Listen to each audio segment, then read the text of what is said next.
Hey, hey, hey, Nikki Brown here. No matter where you are and what part of the world you are in, I hope that you are having a good day. I felt the need to come here and say something to everyone. Whether we realize it or not, our thoughts become things. It is the law of attraction. So if you think something negative is going to happen, it probably will.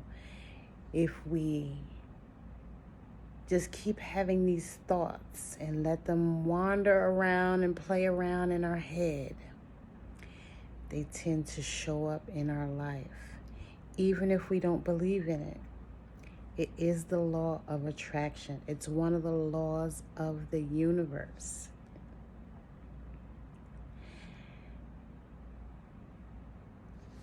Whatever we focus on or give attention to, it grows. So let's say, for example, if you think, this person has it out for me, it is going to become true. Or at least in your mind, you're going to be so worried or concerned about it and so focused on that some situation is going to happen with that person to make that become a reality.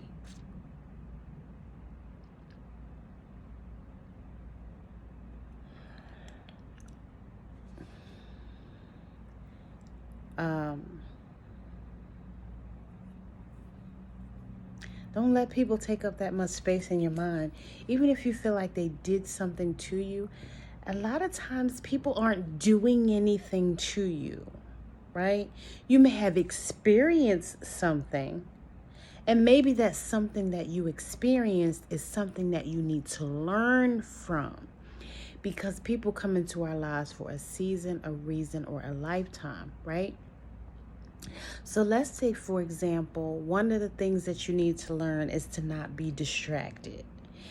And let's say you're in a classroom training for a job, and you're on your phone and you're not supposed to be, right? And this person says, hey, person, you're not supposed to be on your phone. That's a lesson for you to stop being so distracted, right? But instead of seeing it as a lesson, you get mad at the person because they maybe went and told their supervisor that you were on your phone. And so maybe you get a verbal warning for that. So then you come in later back, maybe that same day or the next day, and you're mad at the person who was trying to teach you the lesson. Maybe, again, maybe you didn't want to receive the lesson in the way that you did. But we don't get to determine how we receive the lesson, right? Because if we don't learn the lesson the first time, guess what? It repeats itself. If not with that same person, with a different person. So you can never get away from it if you haven't learned that lesson. So then you'll go to the next person and feel like that person is out to get you. And you'll have an attitude with that person because, again, you're not learning the lesson that you needed to learn, which is to not be distracted, not to allow the shiny objects, pretty objects, technology, pretty men, pretty women, whatever, to distract you, right? But again, instead of learning that lesson, you're mad at the person who came to teach you. See how that works? I'll give you another scenario. You may be a parent, right? And you could have had a child that came here to teach you something. Perhaps that child came to teach you how to love, right? Maybe you're not the most affectionate person, right? But you give money to the kid, or you buy the kid things, and you feel like the kid is ungrateful because the kid wants you to spend time with them, or the kid wants hugs and kisses, or wants you to go to their games or their recital or whatever it is. And in your mind, you're showing this kid love by giving this kid money, buying the kid things, making sure they have a roof over their head, food in their mouth, clothes on their back. In the meantime, you're working 50, 60 hours a week and the kid never gets to see you. Or you're jet setting across the country from here to there, and again, the child doesn't get to see you. You're working 2, 3 jobs, whatever it is, truck driver, whatever it is, this child does not get to see you. This child does not get to spend time with you. So if we consider, say, the love languages is acts of service, gifts, quality time, physical touch, and words of affirmation. So here you are giving the child gifts, and the child needs words of affirmation. You're doing a good job. I'm proud of you, right? I love you even, right? And you're giving the child gifts, and you're thinking the child is ungrateful when the child needs words, not gifts, right? So again, this child that you bore is here to teach you how to love, yet you're not getting the lesson because you're showing up in a way that you would feel loved. So you feel loved when someone gives you a gift, so you think that the same thing applies to your child, and it doesn't. And then you may wonder why there's conflict there, right? Because you're not learning the lesson that you needed to learn. So now you have an attitude with the kid, or again, you think the kid is ungrateful, or you wonder why you can't connect with your kid. And let's say it's not your kid. Let's say it's your spouse, right? You're wondering why you're not connecting with your spouse. You think your spouse is ungrateful or selfish or whatever it is, but you're not showing up in a way that that person needs to receive you. And so again, this person was brought into your life to teach you how to love, and you're completely missing the lesson because you're looking at it from a different lens. And you're not understanding what you need to understand about this relationship. Or you're not learning whatever you need to learn from this person. Or it could even be a thing like, oh, this person can't teach me anything because I'm 50-something years old and they're only 2. You don't get to determine who teaches you the lesson. It doesn't matter if that person's younger than you. It doesn't matter if you've been on the earth for decades longer than this person. That doesn't mean that the person can't teach you something.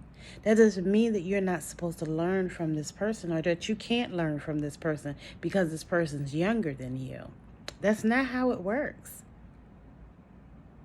You praying, some people say, oh, send me a sign. It's like the man in the boat, or the man who was in the water, right? And he was afraid he would drown. And he's looking for a sign, right? First, a ship comes. Oh, no, I'm waiting on, a sign, right? He tells that boat to go away. Another boat came. Oh, I'm looking for a sign. He tells that boat to go. Then he finally drowns, and they say he gets, to the gates of heaven, and it's like, he asked God, what happened? Why didn't you send me a sign? He said, I sent you like 2, 3 ships, and you told them to go away because you were looking for a sign because it didn't show up the way you wanted to show up or the way you thought it should show up. That's not how life works. Again, you don't get to decide how you learn the lesson. You don't get to decide who teaches you the lesson.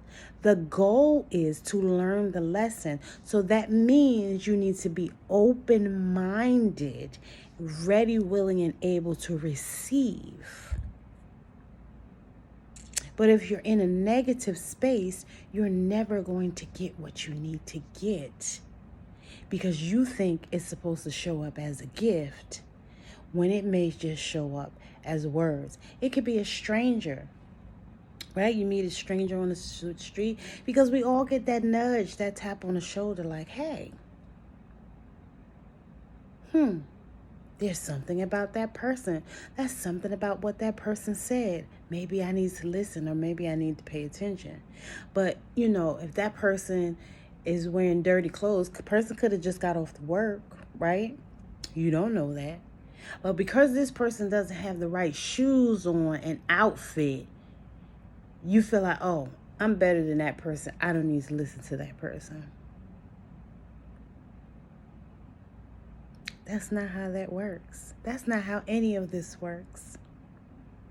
We are here to learn from one another, regardless of age, race, sex, creed, color, right? And we're actually here to help one another. And I think that when more of us have that understanding, we'll be much better off. Right? It's not about money. That really doesn't have true value. But relationships have value. And as I've said before, when you transition and your name is written in an obituary, it's going to talk about the relatives you have. It may mention a job, but that's not really the focus. It's about the relationships you build. So that's all I have to say. And as always, I love y'all. Mwah.